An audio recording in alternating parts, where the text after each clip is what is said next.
Hello and welcome to this review of Spider-Man No Way Home. I'm Josh. I'm Bill. And I'm Steve.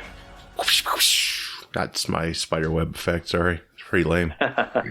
Organic or mechanical? See? Organic all the way. Yeah. Oh, yeah. That was a good question. Keep the hippies, gotta keep the hippies happy. Yes. Well, we're going to first talk non-spoilers and then we're going to get into spoilers. So we've all seen it at least once. I think Steve's the only one who's seen it twice, so he will have the best memory for sure. So this is the third installment of the John Watts, Tom Holland trilogy. I guess the fourth one is in the works, Kevin Feige said. Probably be a while, I guess. I heard Tom wants to take some time off and make some babies with Zendaya, I guess. I don't know. That's what they're saying, the tabloids and shit. So we'll see what happens there. I don't know. He also is going to play Fred Astaire, which I think that's really good casting. He is like multi-talented dude. Oh, yeah. They should pay him triple. I mean, he can do it all. He's versatile. Yes, for sure. This movie stars, of course, Tom Holland, Zendaya, Benedict Cumberbatch, Jacob Batalon, Jon Favreau, Jamie Foxx, William Dafoe, Alfred Molina, and Marissa Tomei, just to name a few because I'm out of breath.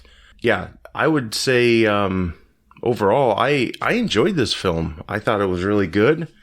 Very much so. Almost Endgame good. Not quite, but Endgame was, Endgame to me. And yeah, what did you guys think about going in and all that? Probably my favorite MCU movie so far. Really? Wow, that's high praise. And it mostly comes from the fact that I grew up on Spider-Man. Mm-hmm. I've read the comics since I was a kid.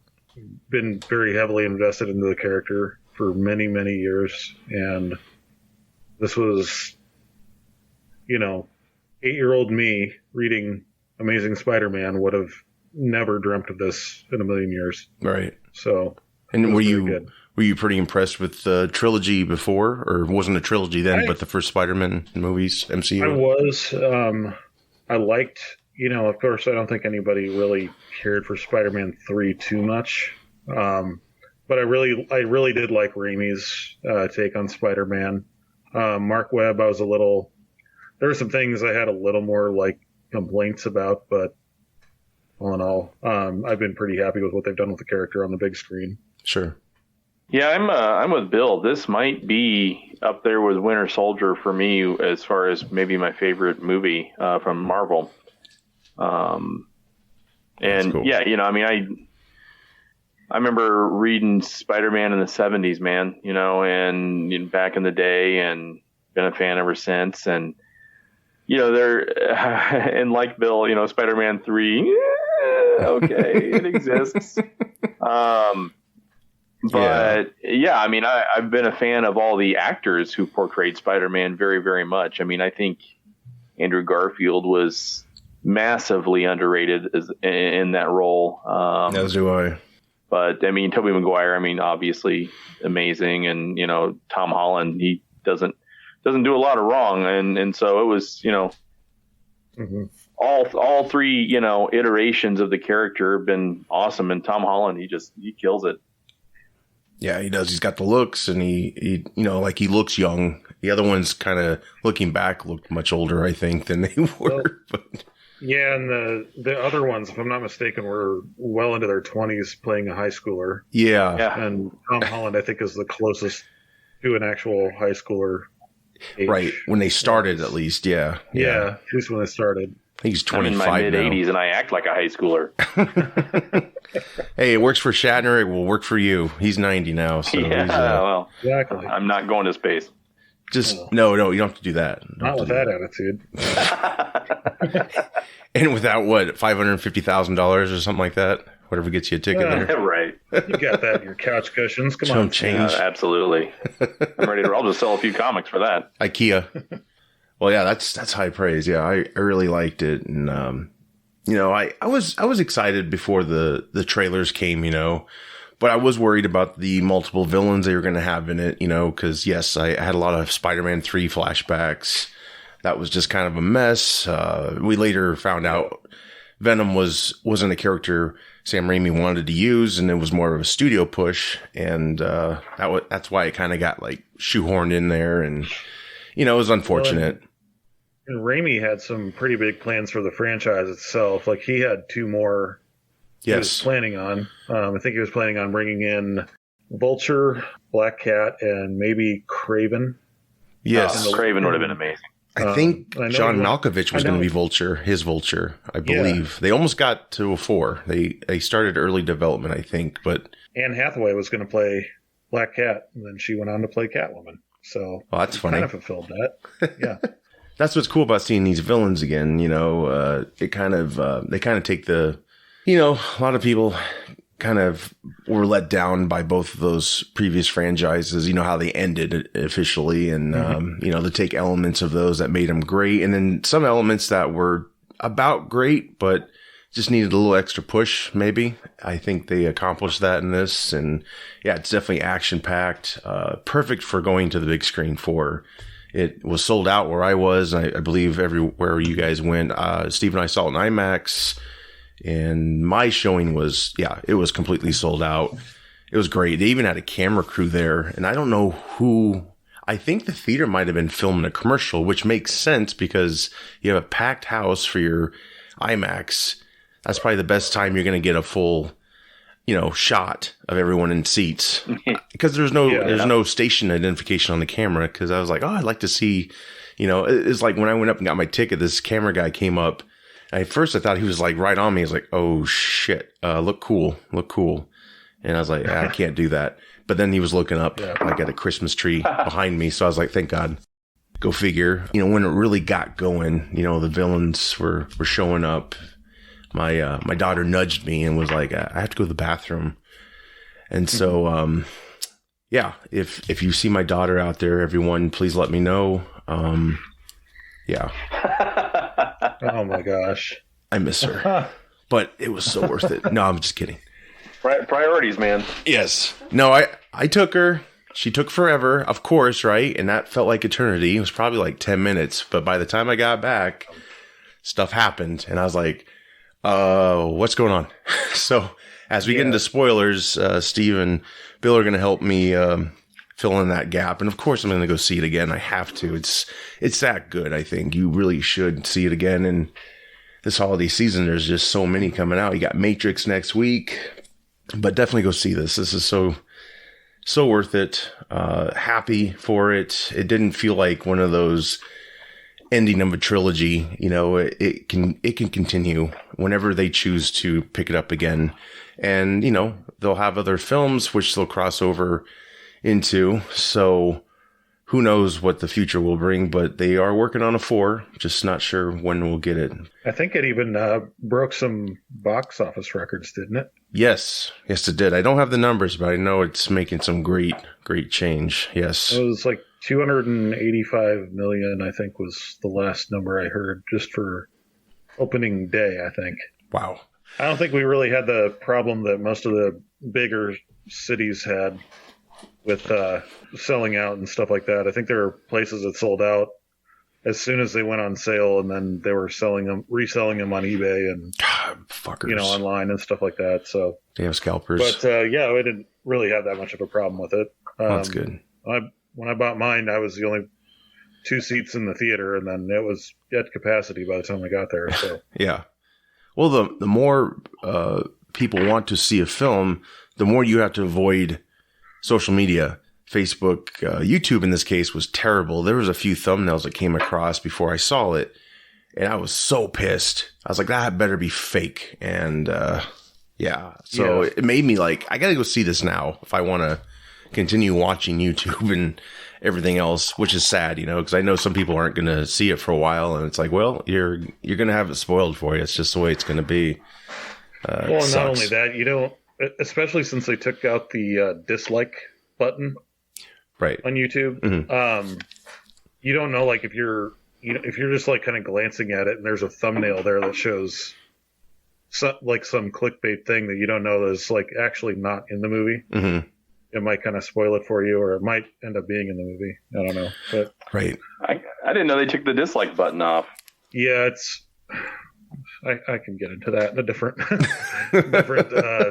episode probably, but it's still on there. You can still dislike a video. You just can't see how many dislikes it has. That's so bad. Yeah, like those places that make like the really shitty like fan made trailers where they just throw in a bunch of footage from completely unrelated movies. Yep. If you can't see the dislikes on those, you might think, oh, okay, this is a legit trailer. I've fallen for that a few times. Yep. Yeah. I think it's like Screen Gems or something. I could be saying that wrong. Screen Gems is... Yes. They make a lot of fake trailers. They screwed me on Mortal Kombat because I actually brought it up during the show. I was like, did you guys see the Mortal Kombat trailer? And everyone was like, what? I was like, oh, shit. Those bastards.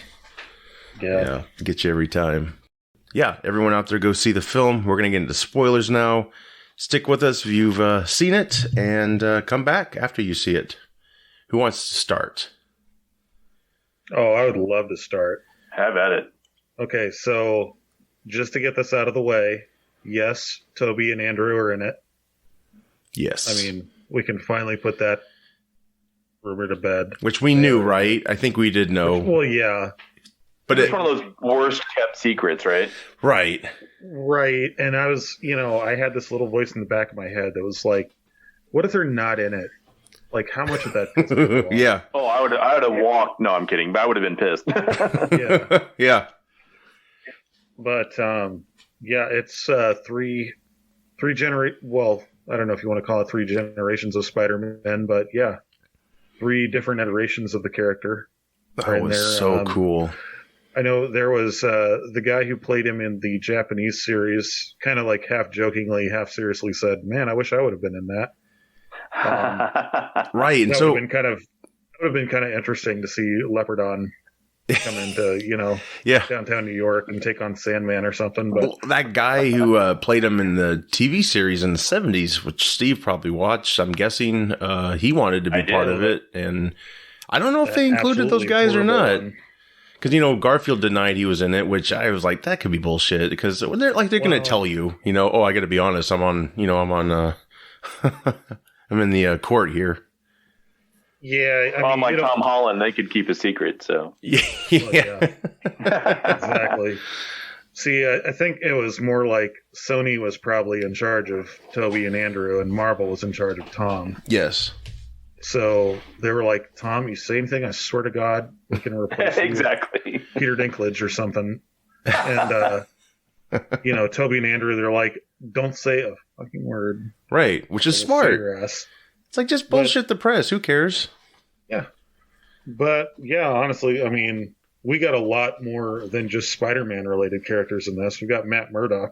Oh my God, that was amazing! First applause out of 3 big applauses in my film. Yes, I was so overjoyed. Fact that they basically the whole premise of this movie. Of course, you saw the last one was that Mysterio revealed Peter Parker's identity as Spider-Man. Yep, and so it just creates a huge shitstorm for Peter. And the scene that he was talking to Peter and May. A brick got thrown through the window, and he just, without even looking, just caught it. Yes. Peter was like, "How did you do that?" That was awesome. He was just blown away. That was so cool. And also, if you haven't already seen Hawkeye episode 5, we're getting Vincent D'Onofrio back as Kingpin. Yes. So, which that helped kind of, say, hey, it's very possible you're going to see Matt Murdock in No Way Home. People have been wanting that since, I don't know if it's Civil War or it might have been the last Spider-Man film, but that cameo was exactly what people wanted. At least I did. I didn't care for him to be in the costume. I didn't need that. Him to be the attorney was perfect. Yeah. It was so great. And you already know the backstory and whether or not Marvel is going to honor that, because that's really the next mystery is how much of the Netflix shows are they going to accept now, play off of? Are they just keeping some of the greatness from those shows or ignoring others? Well, they always acknowledged the MCU. They were running kind of parallel to it without interacting with it. Right. So you never know, but... Yeah, but yeah. That was so fun to see. I was so excited. I guess I'll start with the one thing I didn't like about this movie. I have a whole list of stuff I did like about it. There's only one thing I didn't like about it. Wasn't long enough? Well, that. Yeah, I could have sat there for another 3 hours and watched more of it. It was awesome. But Jamie Foxx. Yeah. I don't know what happened, but he didn't play Max Dillon. He played Jamie Foxx. Yeah. He was just being himself in it. And that kind of took me out of it a little tiny bit, but because Max Dillon is kind of in Amazing Spider-Man 2. He was just kind of, he's got power, but he's not an arrogant asshole. And in this, he's just kind of being Jamie Foxx. They're kind of retconning maybe a little bit. Maybe that was Jamie's demand. Maybe I get they explain the different appearance, right? Because he's kind of reborn again. Yeah, like the energy that he draws from in this universe is different from the one in his universe, which explains why he's not blue. Right. Spoiler alert. They did tease that though, didn't they? The very first forming, you did see that blue. Yeah. Yeah. When he's first forming, he looked it was like a blue silhouette. Yeah. And they showed him, and I was like, thank God. Like, even in the trailers leading up to this, where they show the electricity forming the mask over his face and all that, and yes, I really liked how they went more comic book accurate. Right. Outfits in this one. Right. It was their chance to kind of correct a few things, and I think they tweaked the lizard a little bit, and that might have been all they really tweaked. But yeah, I get the charisma thing. That definitely didn't feel like the same character, and perhaps, I mean, you could stretch it saying, well, his desire to look great, like have hair and stuff, that obviously came into being, and then perhaps he wanted charisma. I don't know. Yeah, it's kind of loosey goosey, and yet maybe him and Garfield might be from a different universe than we saw in the previous. They actually aren't, because Dr. Connors actually described how he looked like. So I guess I could throw that theory out. But yeah, that was kind of lazy in a way, I think. But it didn't. I mean, it wasn't terrible, but yeah, it didn't really honor that character before. It's a nitpick. Yeah. That's all it is. It's okay. There's lots of greatness here. And yeah, of course, there's a few things that, could have done a little bit differently, but I understand.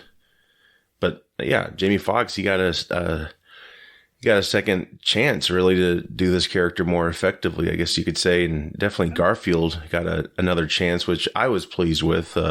I know a lot of people don't like Garfield's take, and I just thought he got a crappy deal really dealt to him. And that last movie had its moments. It wasn't as effective as his first film. So just for me, seeing all these Spider-Man together and acknowledging their history within their franchises, like it makes it easier for me anyway to go back and watch those franchises, especially the parts that weren't great.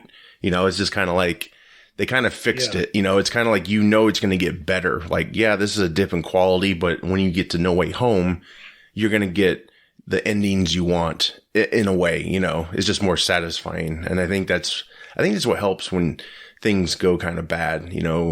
Course correcting that way is better than just stopping like they did with Garfield's franchise, because they were going to do, I think, a Sinister Six movie and another film with him. And of course, I think he was kind of done with it by that time. And yeah, they just decided we're going to reboot again. And then MCU got a hold of them.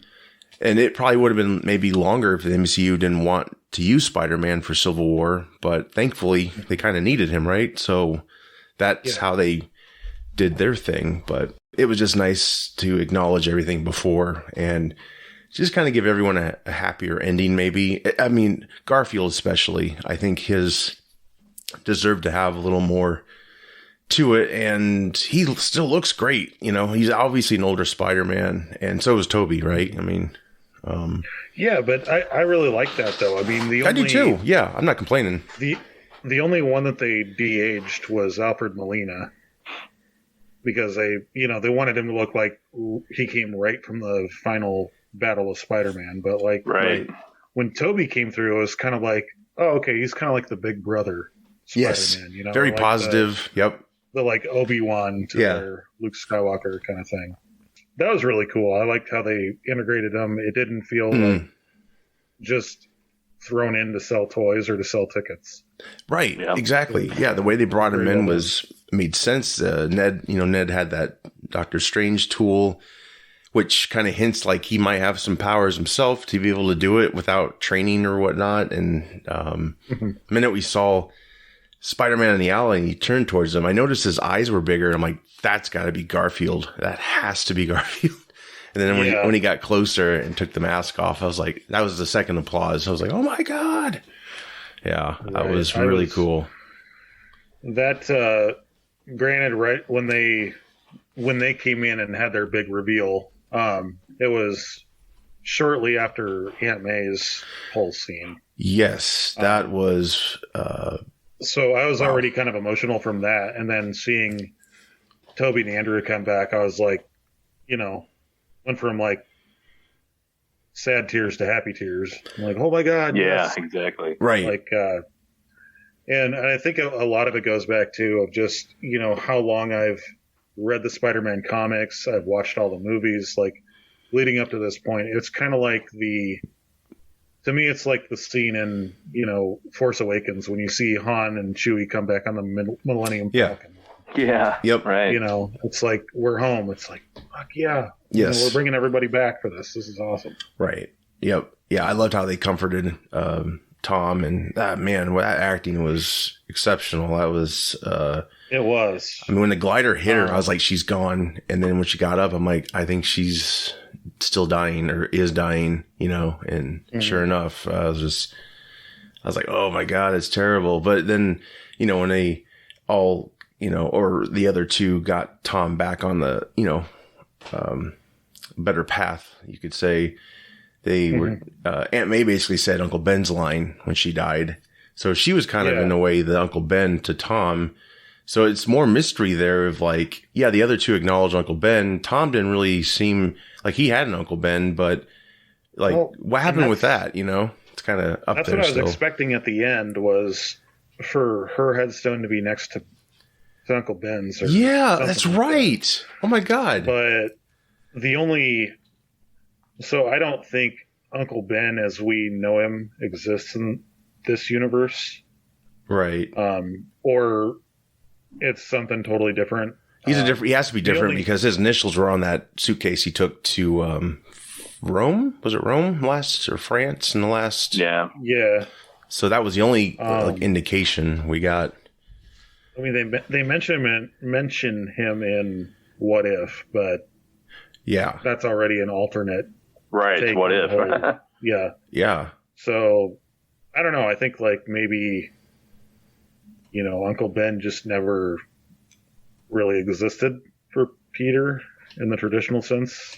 Yeah. Which I mean, we don't need another Uncle Ben dies Peter origin story. We've seen that right enough times as it is. Yeah, and they were clever not to go that route with Tom Holland's Spider-Man. Yeah, because when Andrew Garfield's one did it, it was like we knew it was coming, and it kind of felt like rushed. It was just kind of there. And you didn't feel the same impact as Toby's Uncle Ben. You didn't. No, you didn't. Well, yeah, it's the same thing with the Waynes. Every time they get killed, I just roll my eyes anymore. I don't.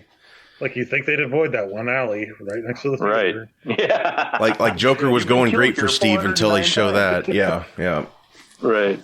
This movie's bullshit. I mean, I think making Aunt May fill that tragic turning point for Tom Holland's Spider-Man. Right. It's kind of like at this point, it's like he wanted everybody to forget he was Spider-Man. He made this whole mess. Tony's not here to clean it up this time. Mm-hmm. He's already lost his mentor. Now he's lost the only family he had. And I think that really worked for, the like tragic moment, turning point. And then him actually saying like, no, I want to kill you to Green Goblin. I was like, wow. The hell did that Tom Holland come from? Right. Right. Like that was just like dark, super dark for Tom Holland's Spider-Man. But Yeah, like this third one breaks the trend, I guess, set by the other ones. Like it's more serious, it has more serious consequences and more emotional toll, especially the death scene. Like, it really explores the elements from the other franchises, before this MCU cleaner one, right? So yeah, that was very interesting. I mean, they do that in the comics all the time of resetting the status quo with Peter Parker. Like he gets a little too comfortable and a little too happy, so you got to kind of bring him back down to earth a little bit. Right. And I kind of got like, One More Day vibes from this movie, if you're familiar with that whole storyline in the comics. But I kind of got those vibes in it, but at the same time, it's like, I think this is where they need to go, because it looks like with Sony's standalone villain movies that are coming out, they're going for a much darker tone, much more serious and not so cartoony and everything else. But, I was pretty surprised by that. I dig it too. I think it'll be really good for the franchise. I think it's actually clever to have darker stories, and then when they cross over, they basically those characters are like, for instance, Matt Murdock. His show is kind of got that tint to it. It's like dark tint or however you say it. But then you put him in this universe and it's brighter. Things are a little bit brighter. He's in a brighter light. There's more humor. I think that's... I can't see it anyway, so... No, but I think that's cool to, like, those characters can go dark, but then you can also take them over to another part of the universe, or another film empire.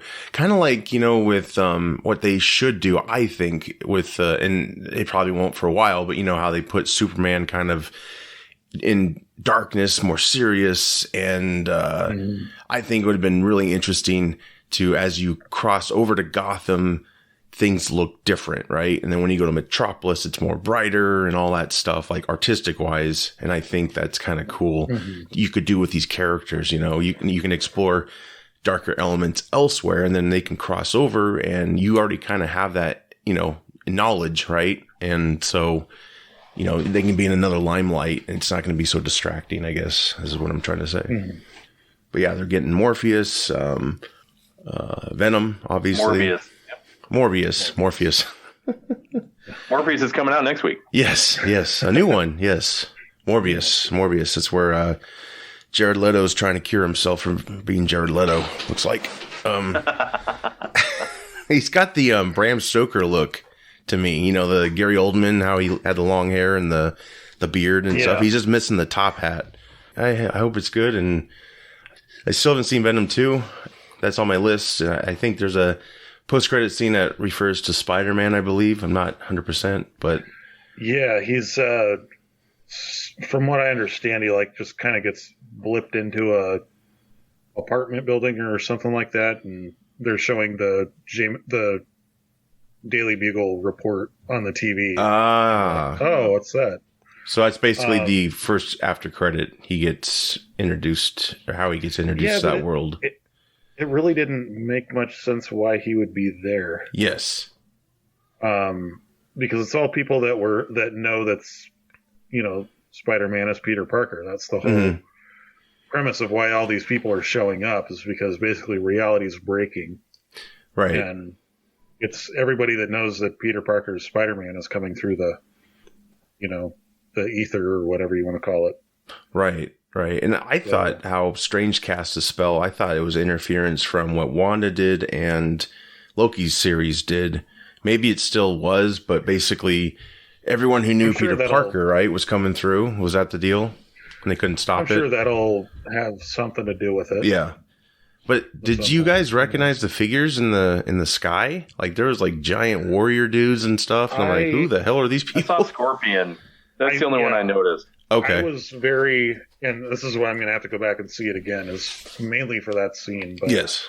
As soon as I saw the tail coming behind Scorpion, I was fixated on that. I was like, oh, cool. We're going to get Scorpion in the movie finally. Right. But that was all I was really focused on. I don't think there's been any big breakdowns of it. There probably won't be until it comes out on streaming. Or, I can't wait. Whatever. Yeah. But yeah, it made it seem like they, just infinite possibilities of villains that could come through. Mm-hmm. Sure. Well, getting back to the villains real quick, I loved how they actually honored the Sandman we had before, Thomas Hayden Church. They brought him back. Was wondering if they were going to do that. And is it Rhys Ifans? I'm terrible at this name. Who played Dr. Connors? Reese. Yeah, he's a good actor. They brought him back too. Yeah, they brought them both back. I thought that was awesome. They didn't really. I don't know if it was just more of a contract thing or if they just didn't want to show them as much. Them.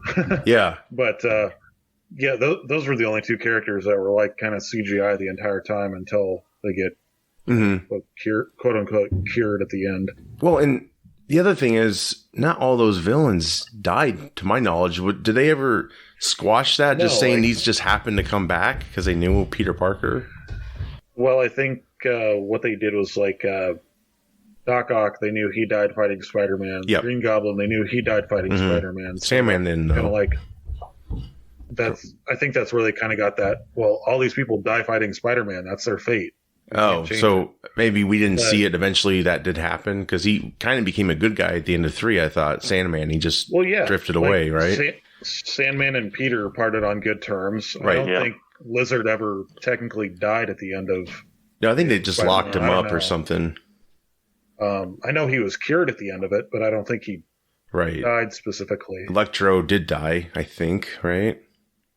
Yeah. Must have. Must have.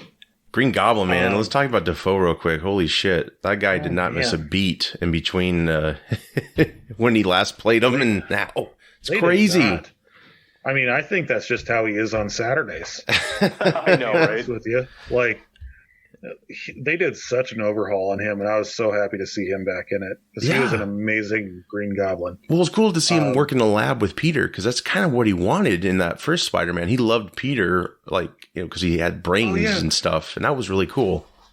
And when he said the, infamous line, "I'm something of a scientist myself," everyone in the theater was just lost their shit. Yeah. I thought it was funny. And they weren't I don't think they were written so well to bring him back up. It wasn't so much of a to the audience. It was natural. Like a wink and a point at the camera. Yeah. Yeah. But the second that I saw him in Feast and he was wearing the purple hoodie and the green jacket, I was like, oh man. Yes. They're going to finally make his costume not look like a Power Rangers villain. Well, see, I missed when his mask got destroyed. I missed that whole interaction. Peter met with him, I guess, right? And they fought. See, I missed that. So, basically what it was is he flew in and was, getting ready to attack Peter and Otto and everything like that. And then they got zapped away to Doctor Strange's prison. Yep. That he made, and then they showed Green Goblin in a alleyway, which kind of paralleled the whole Spider-Man No More kind of thing. Mm-hmm. Yep. They showed him in an alleyway with his mask off, and he's having that internal conflict with himself, and he ends up smashing his mask. Oh, he did it. That was, So I thought that was cool. It was kind of to me, it was kind of this thing's stupid. Let's get rid of it.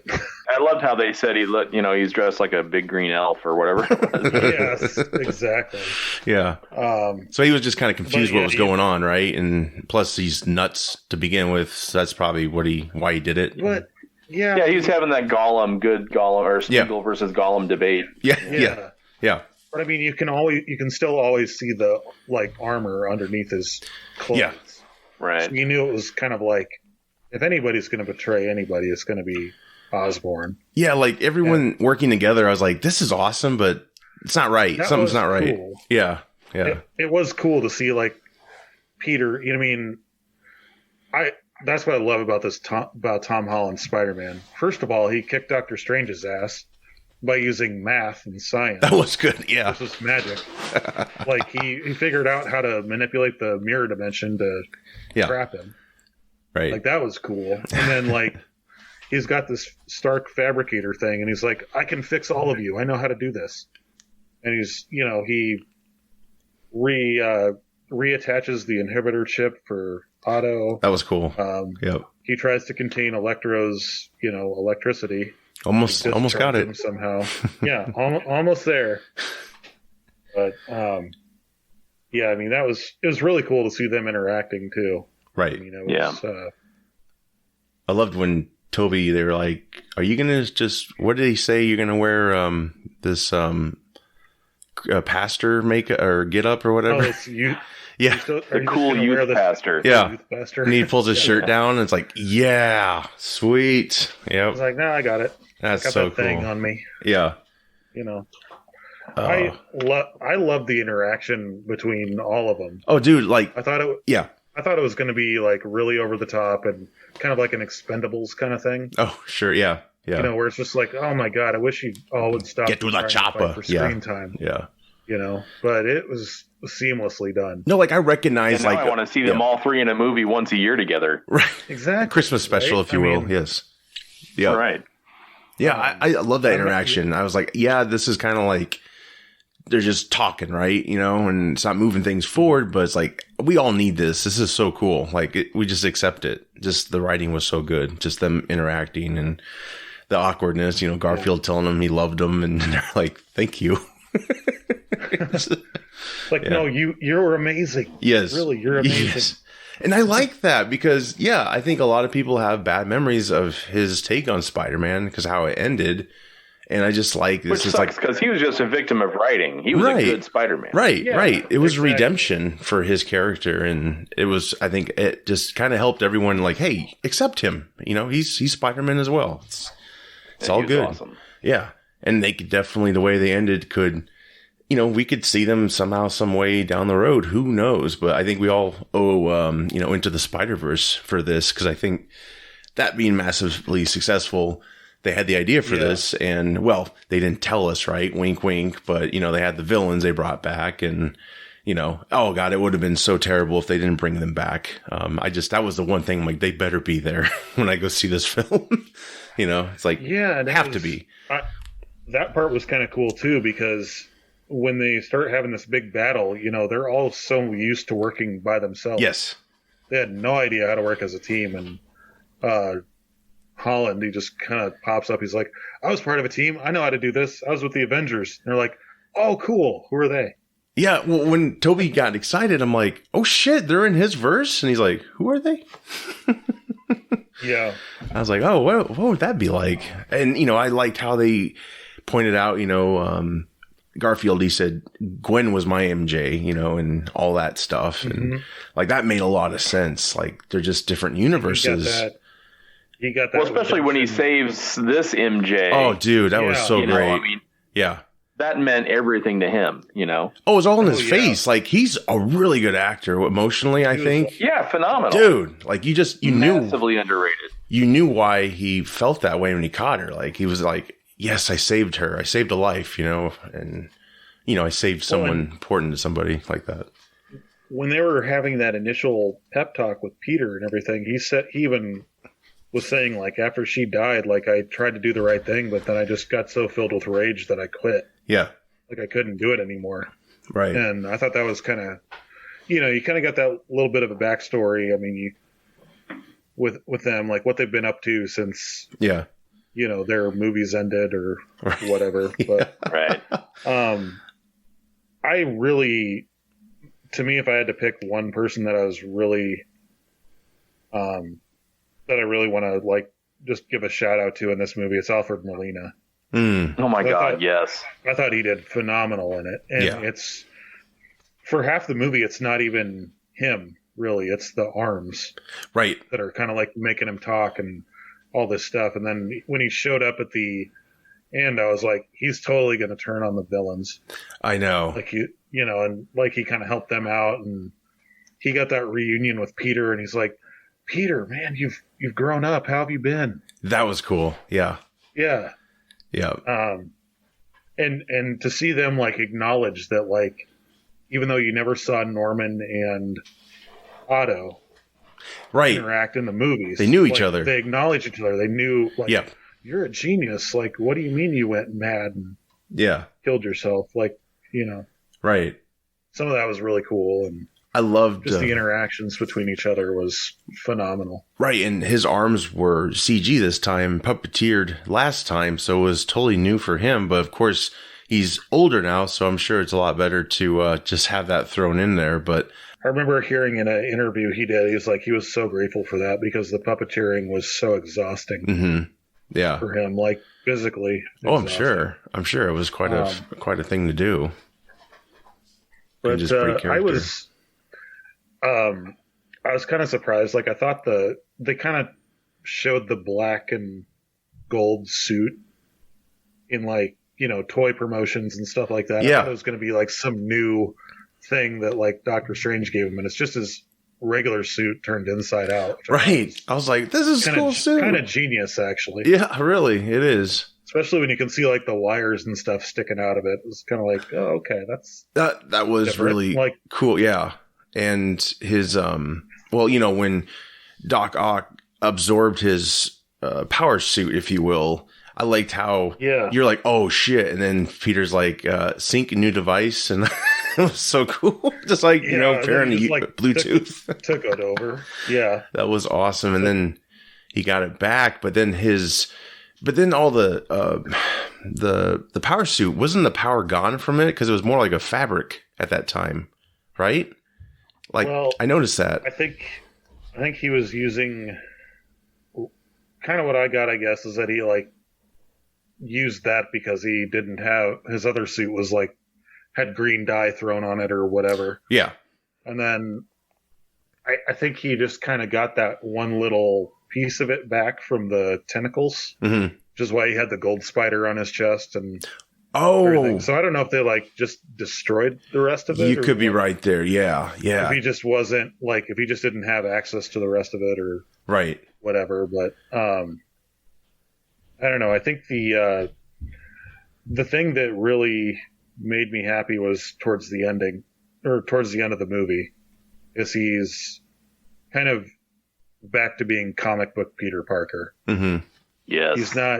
He doesn't have a suit that was given to him by a billionaire. Right. Who knew nothing about his abilities and powers. He makes his own homemade suit. He's living in his dinky little apartment. Like, he's back to being Peter Parker that we all know and love. He's going to have... Yeah, I mean, it starts over a new set of stories that could happen, I mean, it just kind of reboots it without rebooting the characters. Exactly. And I love that new suit. Flashy blue. I do too. And you could definitely see that he took the inspiration from his counterparts. Yes, I was thinking that too. Yeah, definitely. That was really cool. Yeah. And did some of you want, or maybe, I don't know if you thought about it at the time, when he was getting the landlord was telling him the rules and stuff, I was kind of hoping it was a Russian dude. I was really hoping for that too, but I think that guy's in his 90s now. He's still around, but yeah, it's a different universe, so I get it why they can't exactly do that, but yeah. Yeah. But that was kind of cool. Right. I'm glad he was, I was kind of about the, everybody just forgetting that Peter Parker exists. Yeah. But they remember Spider-Man. Right. But the more I thought about it, I'm like, this actually kind of makes sense. Yeah, it kind of puts on a new path that people the haters anyway of the MCU being involved so much will like better, maybe, because he could regain MJ's love and Ned's friendship. And I think that would be even better for them not to remember. He has to regain that himself and still have this other lifestyle, to be more independent. Kind of like Toby's Peter Parker. He's living in a crappy apartment, making his suits. He has to earn money. He has to be a photographer for Jameson. That was hilarious to me too. At first when they showed J. Jonah Jameson, he was using a green screen in some shitty closet. Yeah. Kind of thing. And then by the end of it, he's actually being taken seriously as having an actual reporter and camera and a desk and stuff like that. And so that was kind of cool. But, yes. I really wish he would have had some interaction with Toby for just a split second. Yeah. That would have been cool. You shaved your head. Would you do? You know, right. Because it's not his. It's not Toby's or Simmons, right? Yeah. It's a different Simmons. Right. Yeah. Right. It's Holland Simmons, I guess. Andrew never really had one, only through email, I believe. Yeah, they never actually showed him in that. They just showed him kind of arguing with him by email or something. But the one thing I was surprised, though, was when they cured Goblin, him and Toby didn't interact really. It was kind of like, you know. Just a look. Yeah. I was just kind of like, that felt out of character, but, you know, whatever. It's another nitpick, you know. If the rest of the movie let us down as much, then yeah, I could totally be like, that was shit. But it was fine. It was fine because those three were talking, and it's like, I'd rather have them do that. And I actually did think, I saw Toby getting stabbed, and I was like, is he going to die? You know, I didn't know if they were going to actually go for that or not. Because it would have been reversed. I was kind of worried about in that scene was that he was going to go to stab the goblin with a glider, and Toby was going to get stabbed instead. Oh shit, that would have been worse. Or something like that. You killed yourself, you idiot. Yeah. But I thought, man, just with so much going on in this movie, they did it very well. Yes. I mean, exactly. It could have been. Endgame was terrible. At times like of course I loved it. It was like, you know, some kid just dumped out their entire toy collection and was like making them fight each other. But I mean, there's parts of that movie that were hard to follow. This I don't think there was. No. You know, I mean, I think everybody kind of got their justice for like screen time. I don't think there was anybody that was just kind of left out. I agree. I'm glad to see it go back to kind of the status quo of Peter being on his own, making his own equipment. You know, yeah, he can use that experience from his time with Tony, but he doesn't have to, you know, oh, my suit's torn, I'm just going to go magic myself a new one with this Stark equipment. Right, in a jet. Let me pull out Edith. And that's that is something people brought up, like his files are still in there probably because it's technology, right? So I'm sure people will open the files and see Peter Parker and they'll be like, who the hell is Peter Parker? And probably erase him. But like how far does the spell go, I guess? And that's my thing is like, does it just affect the world? Because Nick Fury's supposedly off world. Oh shit. Yeah. So I don't know if like maybe he's going to come back and be like, motherfucker, you don't remember Peter You don't know who Peter Parker is, motherfucker? Say what again? But yeah, I think that's honestly going to be fleshed out a lot more with, I mean, the final end credits scene of this movie has nothing to do with Spider-Man, but maybe it will at some point. Sure. Yeah. Because it's more or less just a trailer for the next Doctor Strange movie, but yeah, they're also like supposedly going to have Deadpool come into Doctor Strange and like the X-Men. Oh my god! How do you cast that? Whether they're the actual ones from our actual universe or not, right? It's going to be that's up for debate. But yeah, true. You never know. Like Wanda could just be like, hey, you've done too much to screw this up and just put everything back to the way it was. And everyone's just going to wake up and be like, holy shit, Peter, where is he? Yeah, I mean, everyone's coming back for the new Doctor Strange, from the first one. And Mordo, he's coming back. He's going to, be his villain self. And Sam Raimi's directing it, which I did hear, and I don't know if this is true, that he helped bring Toby back to this film to reprise his Spider-Man. I don't think that the two of them that Toby and Andrew would have been in this one at all if it weren't for the fact that this is more Sony than Marvel. Yeah, true. Because even the opening credits of the film, I noticed like they did the Sony logo and the Columbia logo, and then the Marvel logo. Mm-hmm. But it wasn't like the typical, right Marvel fanfare like at the beginning of all their other films. Mm-hmm. So it was kind of, you got the sense this was more, which I'm sure they probably had to do for legal reasons, right? With just everybody that's involved. But I got the sense that this was more of a Sony Spider-Man film than a Marvel, right? One. Yeah, Yeah, Sony has that more, they have a different look to their film. You know, I don't know what that is really, but you know how like every studio has a certain look? Like you can kind of know what studio put this movie out. Yeah. I just get that. Yeah. Like Paramount had a look, and then when Disney bought, and you know, Marvel has a new look, you know, and it's just like, you can tell there's a difference there. And Sony's got more of a, to me, a more polished, colorful look than what MCU kind of goes towards. Yeah. But I don't know what you call that. just the way. I don't know, though. I mean, like, as far as Spider-Man films go, though, this one was really dark. Yeah. Like, just in tone and in color and saturation, stuff like that. Like, the whole fight between Peter and Norman in the apartment building. Them, like, slamming each other through floors, and then the whole lobby scene of, like, you know, May getting killed and... Well, maybe that's when it changes, when everyone invades this world. Yeah, it kind of changes the look. I kind of got that sense too. But I mean, even looking at the Raimi Spider-Man films, you know, that the saturation of the colors and how bright everything is, it looks like it's almost right off of a comic book page. Which is hopeful for Doctor Strange, the next one. Yeah, I mean, I like the fact that he wasn't just like a Deus Ex Machina in this entire movie, or he wasn't trying to be the new Tony. Yes. You know, I mean, he was kind of barely in it for the most part. Yeah, he was. Yeah, which was fine. I mean, he was in it just enough, and it made sense for Wong to be the new Sorcerer Supreme. I didn't even think about that because of the blip, you know, when they were explaining. Yeah. And then the snow, everyone was like speculating, you know, and it's like, oh yeah, it's just a portal that opened up or something, right? Big blizzard came through.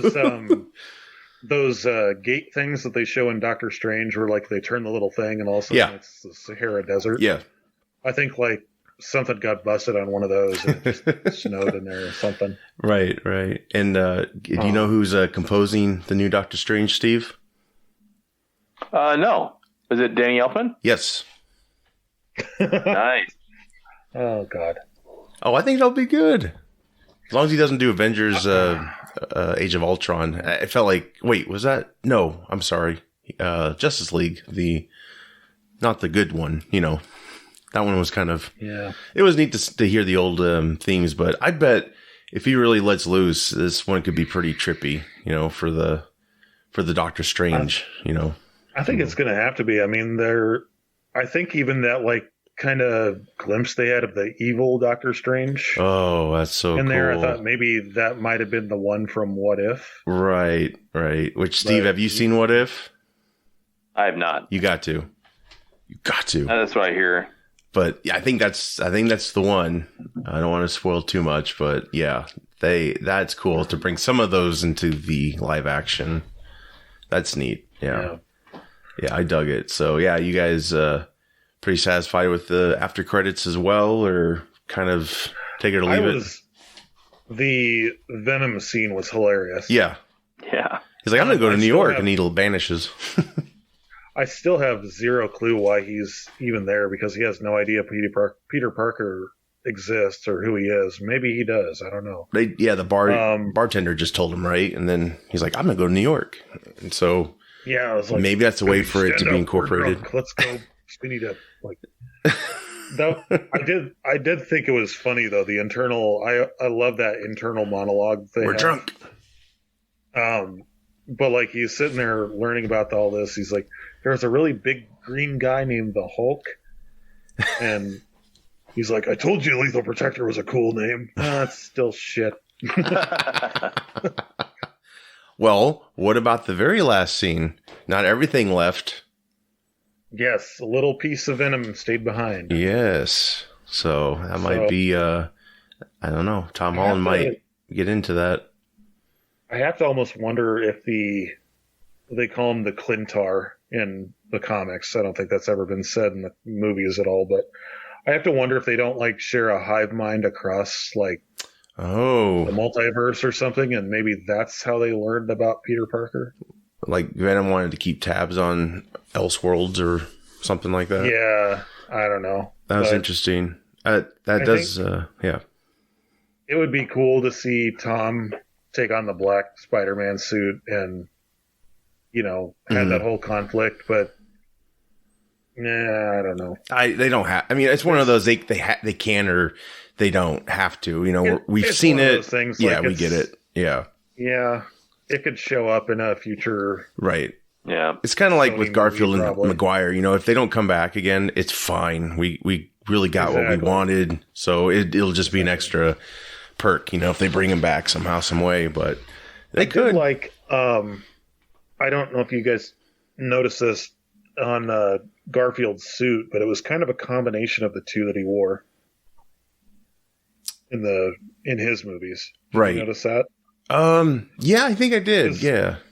Well, because the first one had that really long spider on it. Yeah. That went like almost his entire torso. Mm-hmm. But it was like the homemade one with like the sunglasses and all that stuff. Right. And Yep. then the second one, they made it like right from the comic with like the big eyes and all that. And it looked like they kind of combined them. Makes sense. Yeah. Because he's little older, bit. so it's a new suit. It's sort of kind of mixed. Yeah. Yeah. Yeah, I kind of saw that too. Toby's, I didn't really Man, see much. I mean, his kind of I didn't see much. all look the difference in same his. in a way. Yeah. Tremendous movie. I'm so glad everyone was able to come back for it. It was great. So yeah, in closing, what do you guys say overall about this? 10 out of 10, man. I loved it. Yeah. Excellent. Very Because much any so. complaint was so minor, it did not detract from anything else. Exactly. Right. Yeah. I think the only, other than the Jamie Foxx thing, which I kind of was like, yeah, whatever. The only other thing that kind of was like, why did you even put that in, was the whole thing between May and Happy, like their breakup and stuff like that. I'm like, Right. I thought we already kind of covered that. Yeah. And May just thought it was just a fling, and Right. but you know, That's right. I did think it was cool seeing Happy's apartment where we got Dummy, the Yes. Yeah. the little robotic arm thing that Tony always yelled at. And Osborne was like looking at it like, what is this? Yeah. Yeah. A lot of good callbacks to it. I was very happy to see Toby and Andrew suit up again.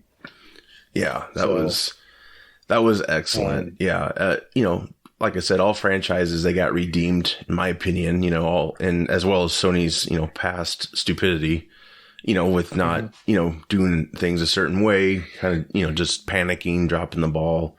But yeah, like I said, I can rewatch the other ones now and have more acceptance of the good and the bad parts, and well, mostly the bad parts. But yeah, it's cool that, you know, you have that now. No Way Home makes it better.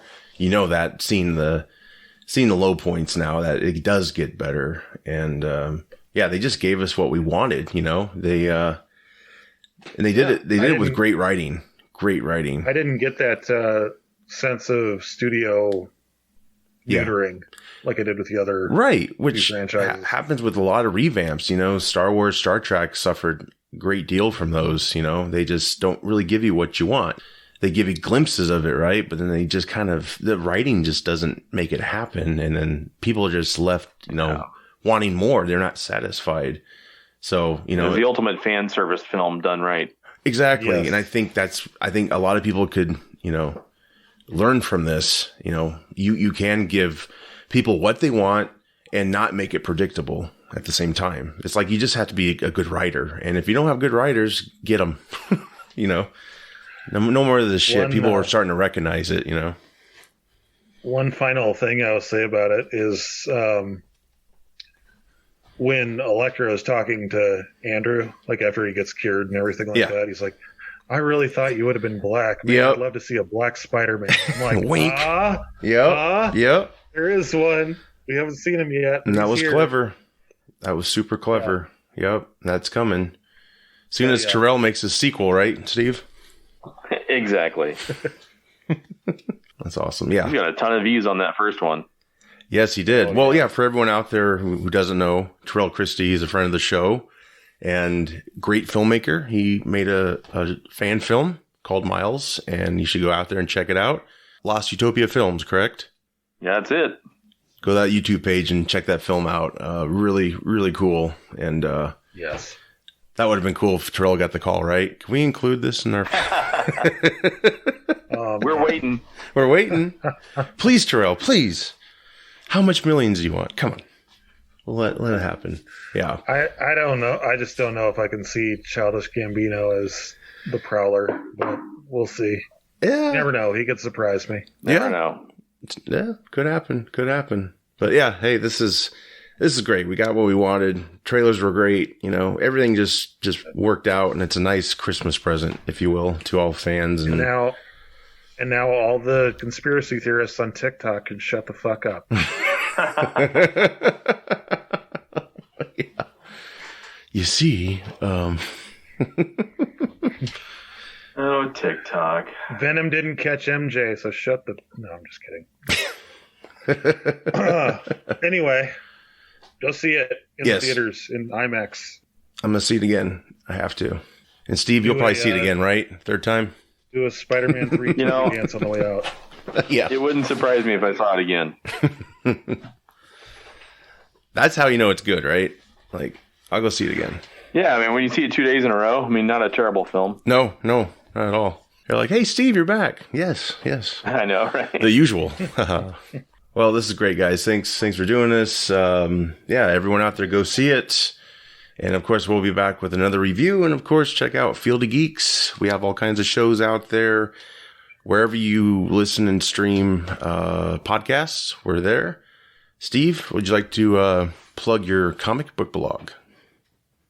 I would, but it's a little dry. A couple months ago, I put something out there, but I've got kind of the state of the Batverse. I'm writing one right now. Nice. And that's just from comic perspective. So, they've really kind of shaken things up. And so I'm trying to tackle that a little bit, and not sure it'll be the most popular opinion out there. So we'll see how it goes. stevescomicblog.com. Great. And then also check out Bill's 515 Gaming. Nice. Coincidentally, the next video I'm putting up will be Spider-Man Miles Morales. Excellent. Oh, nice. Yeah. We'll be back. I'm Josh. I'm Bill. And I'm Steve. Take care.